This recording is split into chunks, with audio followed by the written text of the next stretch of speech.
দিনই বোন জীবনে 4টা কাজ করবেন। 1, 5 ওয়াক্ত সালাত, এর সাথে কোনো আপোষ নেই।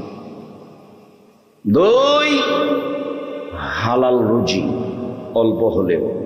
3, কোরআন তেলাওয়াত অন্তত সূরা ইখলাস। 4, আড্ডা পিটা হারাম চিরদিনের জন্য।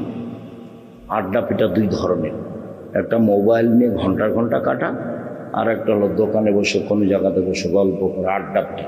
2 জন যেখানে বসে আছে সেখানে বসবেন না, 2 জন যেখানে বসে আছে সেখানে বসবেন না।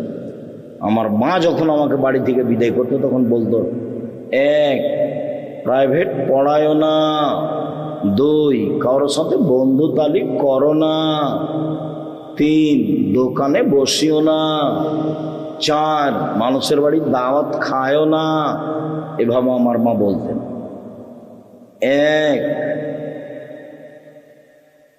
দোকানে বসিও না। 2, বন্ধু তালিক করো না। 3, প্রাইভেট পড়ায়ও না। 4, মানুষের বাড়ি দাওয়াত খায়ও না। এই 4টা কথা বলতেন আমার মা।